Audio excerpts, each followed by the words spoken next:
नमस्कार, मेरा नाम प्रशांत है और आप देखना शुरू कर चुके हैं डेली लाइन का डेली डिस्कशन शो। और आज का जो हमारा डिस्कशन है वो सुप्रीम कोर्ट के एक फैसले को लेकर। सुप्रीम कोर्ट का फैसला कश्मीर की धारा 370 को लेकर।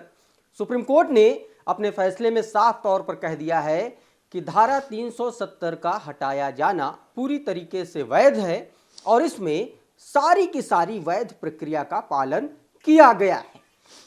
अब इस फैसले के बाद सियासी तौर पर क्या बदलाव होंगे जम्मू कश्मीर में भी और दिल्ली में भी, इस पर इसको समझने की कोशिश करेंगे और साथ में समझने की कोशिश करेंगे कि आखिर 370 क्या है, उसमें क्या प्रावधान थे, खंड 21 क्या है वो संविधान का जिसमें इस धारा का जिक्र किया गया है, क्या अस्थायी धाराओं का क्या, ये सारी तकनीकी पहलू हम समझने की कोशिश करेंगे। और इस मुद्दे पर चर्चा के लिए हमारे साथ हमारे सहयोगी अभिषेक पांडे जी मौजूद हैं। अभिषेक भाई, बहुत बहुत स्वागत है एक बार फिर से डेली लाइन के इस डिस्कशन में।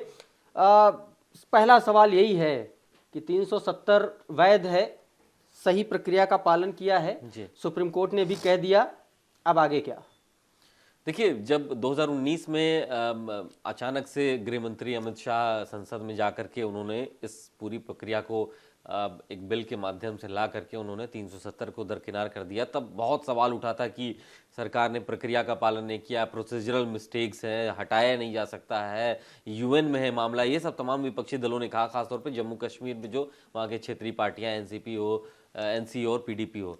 लेकिन आज सुप्रीम कोर्ट ने साफ कर दिया कि कहीं कोई प्रोसीजरल मिस्टेक नहीं है। यानी इस धारा को हटाने के लिए, इस अनुच्छेद को हटाने के लिए, सस्पेंड करने के लिए जिन प्रक्रियाओं का पालन होना चाहिए, जो नियम होने चाहिए, उसको पूरी तरीके से अपनाया गया है। यानी प्रक्रिया में कोई खामी नहीं है। फिर कई सवाल उठे कि ये किसके अधिकार का क्षेत्र है, कौन कर सकता है, वहां के संविधान सभा की मंजूरी चाहिए थी।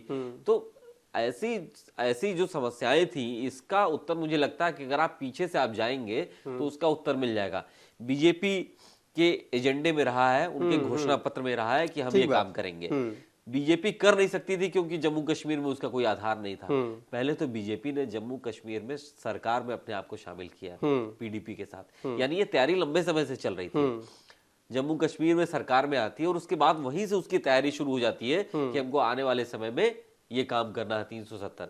और जब वो पीडीपी के साथ सरकार में थे, उस समय से जो तैयारी शुरू हुई उसका असर ये हो कि 2019 में ये काम हो गया। तो कोर्ट ने मान लिया है कि प्रोसीजरल मिस्टेक्स नहीं है।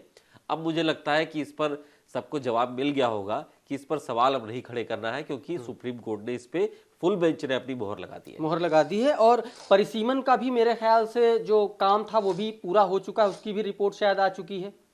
देखिए, परिसीमन के बाद वहां पर चुनाव होंगे। लगातार यही कहा जा रहा था कि चुनाव क्यों नहीं हो रहे हैं, तो उसकी वजह ये थी कि वहां से आ रहा था कि भाई अब इसको डिलिमिटेशन वहां पे हो रहा है प्रक्रिया। अभी आपको कुछ दिन पहले की बात है, विधानसभा सीटों को लेकर के, पुनर्गठन को लेकर के एक बात आई, उसमें भी मामला सुप्रीम कोर्ट में पहुंचा हुआ था, क्योंकि जो परिसीमन है उसको लेकर के भी कि सही तरीके से परिसीमन नहीं हो रहा है, जम्मू में कितनी सीटें हैं, कश्मीर में कितनी सीटें हैं, तमाम सारे ऐसे मुद्दे हैं जिन पर वहां की जो क्षेत्रीय पॉलिटिकल पार्टीज हैं उनको आपत्ति है।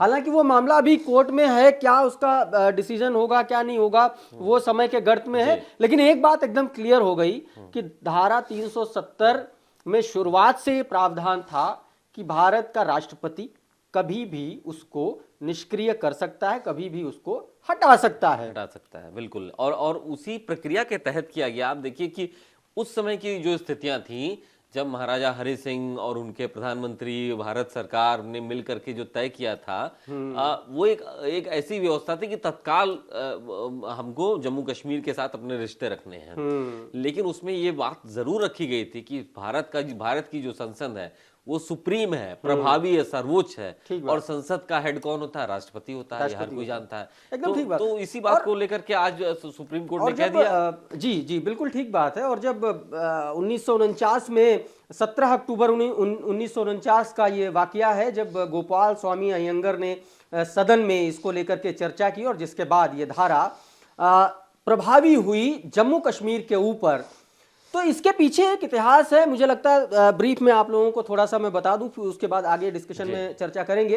दरअसल जिस दौर की ये बात है, उस दौर नया नया हिंदुस्तान पाकिस्तान का बंटवारा हुआ था और 15 अगस्त 1947 के बाद जिस तरीके से राजा, वहां के जो तत्कालीन राजा थे हरि सिंह, उन्होंने जिस तरीके से यह फैसला किया था कि हम स्वतंत्र रहेंगे, स्वतंत्र देश रहेंगे, उसके बाद में तमाम सारे ऐसे तकनीकी पहलू आए। फिर उसके बाद उसमें कबायली हमला भी शामिल है, और वही जो कबायली हमला है जिसमें पाकिस्तान के जो सैनिक थे, सेना के लोग थे, वो भी थे। उसके बाद फिर राजा हरि सिंह आए और सरदार पटेल से मदद मांगी, नेहरू से मदद मांगी। फिर माउंटबेटन की मदद से ये हुआ कि भाई उनको जो है अब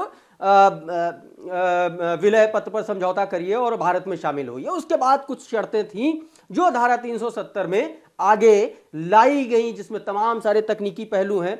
अगर उस पर जाएंगे तो चर्चा लंबी हो जाएगी, लेकिन अभी आगे क्या होगा इस पर चर्चा करेंगे, क्योंकि 2024 का चुनाव भी पास में है और कश्मीर का मुद्दा उफान पर आ गया अचानक से। देखिए, बीजेपी अपने घोषणा पत्र में जो कह रही थी, मुझे लगता है देखिए पब्लिक इसीलिए पसंद कर रही है। आप अगर किसी से वायदा करें तो पूरा भी तो करें उसको।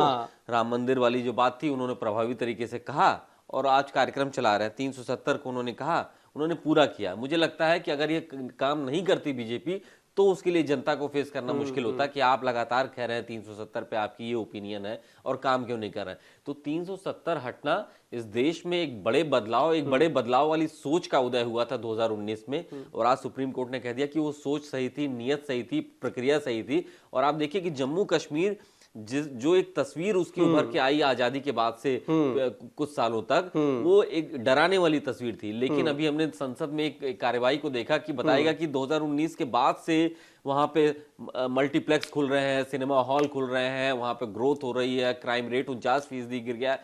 तो कई फायदे मिले वहां पे। ये गलत भी नहीं है, जब धारा 370 लागू हुई, जिस भाग में वो उसका जिक्र होता है संविधान के भाग 21 में, उसमें उसको बनाया ही इसीलिए गया है कि उस भाग में जितनी भी धाराएं हैं सब अस्थायी हैं जी, यानी कि वो स्थायी नहीं है। जब प्रक्रिया एक सामान्य हो जाएगी, भाई उस समय गृह युद्ध जैसी स्थिति मची हुई थी कश्मीर में, चारों तरफ से घिरा हुआ था, पीओके पाकिस्तान के पास जा चुका था और बहुत सारी परिस्थितियां थी उस समय, तो लगाया गया।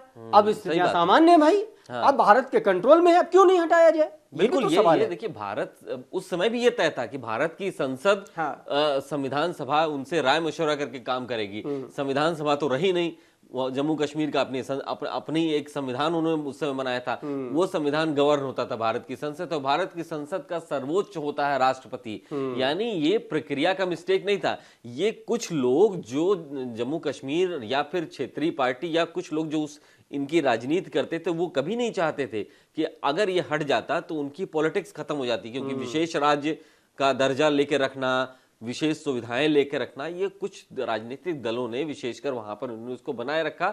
लेकिन भारत की संप्रभुता के लिए ये जरूरी था और मुझे लगता है कि सुप्रीम कोर्ट ने आज सारी बातें क्लियर कर दी। और आप इतिहास पढ़ेंगे तो आप उसमें देखेंगे कि नेहरू की ये जो स्ट्रेटजी थी, उस पर शेख अब्दुल्ला का पूरा समर्थन था।